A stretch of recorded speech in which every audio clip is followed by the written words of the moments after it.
Bon, bah, d'abord, merci d'être encore en ligne et merci d'être encore dans la salle là, parce que c'est quand même une longue journée. On avait dit 3h30, puis il est 3h44, donc on a un tout petit peu débordé par rapport à ce qu'on avait dit au départ.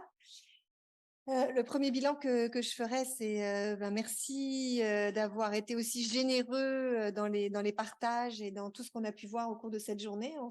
On disait avec Cécile quand même qu'on avait été un peu ambitieuse au départ d'essayer de faire tout rentrer dans une même journée, mais que finalement, on avait réussi à faire quand même un assez beau, même si je pense que la vigie doit continuer à être faite, mais c'est un premier début en tous les cas pour faire la vigie sur ce qui existe actuellement dans le domaine pour vraiment favoriser un continuum de vie en lien avec le cancer du sein. Donc là, je pense on est rentré dans le vif du sujet, puis on sait un peu mieux de quoi on parle à la fin de cette journée. Là, je pense on a des bons éléments du puzzle qui se sont bien définis au cours des différentes discussions qu'on a eues.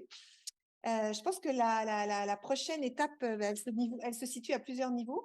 La première, c'est évidemment au niveau clinique de faire connaître le projet et puis de faire rebondir un peu tout ce qu'on a fait aujourd'hui entre nous pour que les cliniciens soient au courant de ce qui se passe et que surtout, ils se sentent engagés dans le processus. Donc, comme ça a été dit plusieurs fois, hein, qu'ils n'aient pas l'impression que ça soit imposé, mais que ça devienne vraiment quelque chose sur lequel ils peuvent aussi agir et apprendre aussi de ce que l'on a vécu avec Parole Onco pour faire en sorte que ça soit vraiment fait de façon la plus harmonieuse possible. Donc, je pense qu'il faudrait qu'il y ait un petit groupe de travail qui réfléchisse sur ces stratégies cliniques, là, de voir comment on va toucher le milieu clinique de façon la plus tangible et la plus délicate. Là, je pense que c'est quand même délicat là, comme sujet.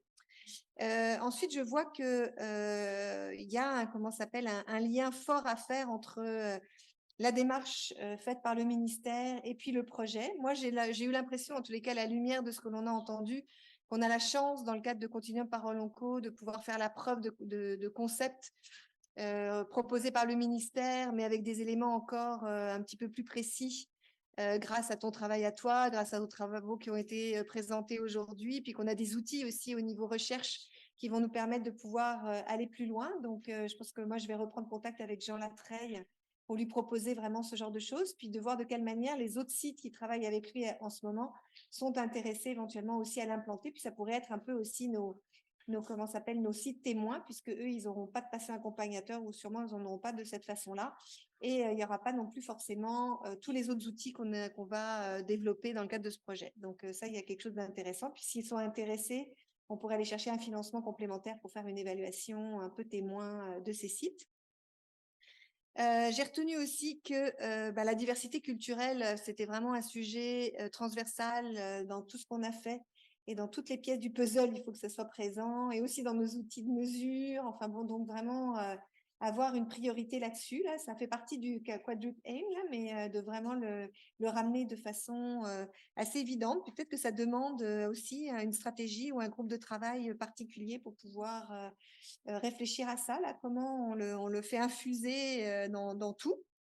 Et puis, la vigie, là, je pense que ça, c'est évident qu'il va falloir le faire. Et puis, je pense qu'on a la chance d'avoir ces PAP qui vont beaucoup nous aider à donner du sens à toutes les différentes initiatives qui existent de part et dans plein de domaines différents, grâce au soutien des cliniciens, des patients accompagnateurs et bien sûr des gestionnaires et de la recherche. Donc, ça, je pense qu'il y a quelque chose de vraiment super intéressant à faire là-dessus.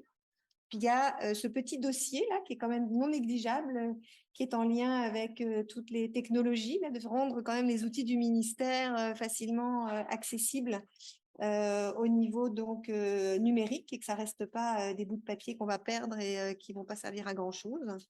Donc moi je verrai ça aussi. Puis en termes de gouvernance, moi je pense qu'on a encore du travail à faire. Là, c'est pas encore complètement clair.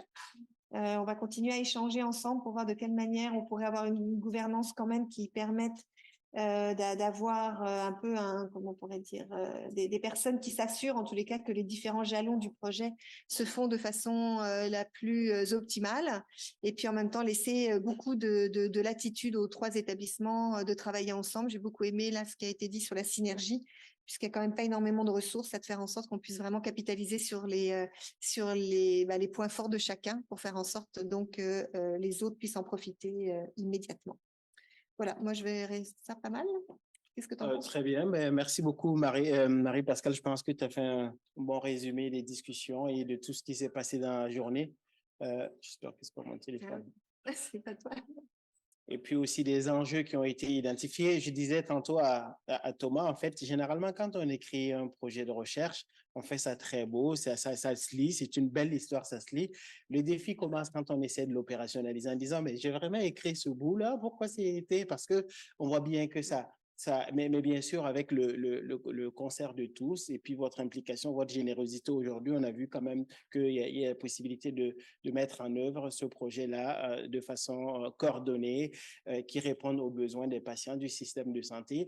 Et puis surtout, je pense qu'un aspect qui est très important, vous avez parlé de l'exemple du CHU de Québec, on a un PDG qui est vraiment très comment on dit, qui est drôle en passant, mais en même temps, mais qui est très engagé, qui reste, quand il s'engage, il s'est engagé sur un certain nombre de points aujourd'hui, et je vous assure qu'il va le faire. Il va vraiment prendre contact avec les collègues, les directions pour leur dire, mais ça, c'est quand même très important, il faut aller dans ce sens-là. Donc, je pense qu'il faut comme avoir des champions au niveau des patients, au niveau des comment on va dire, des pères accompagnatrices, des champions au niveau des cliniciens. J'ai discuté avec Dr Israël il y a un instant, mais des champions aussi au niveau des gestionnaires, un peu partout, en fait, pour que ça puisse fonctionner. Et des infirmiers aussi, évidemment, et des autres professionnels de santé. Donc, je pense que ça prend...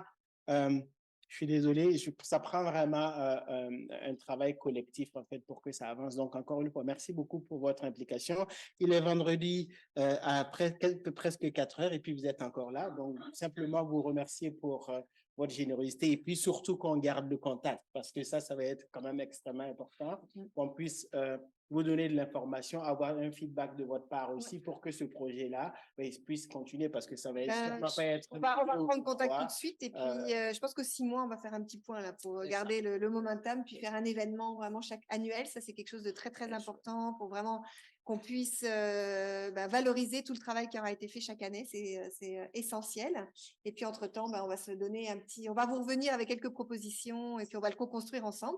Je sais que Dominique Tremblay, elle est encore présente. Ouais, elle était intéressée justement aussi à analyser le processus et la manière dont on va travailler sur la mise en œuvre du projet. Donc, on va pouvoir aussi documenter la manière dont on travaille. Donc, on l'a pas oublié, Dominique. Donc, on va faire ça aussi simultanément. Et puis, maintenant, j'aimerais quand même que tout le monde vraiment applaudisse très, très fort Monica et Cécile qui ont été exceptionnelles.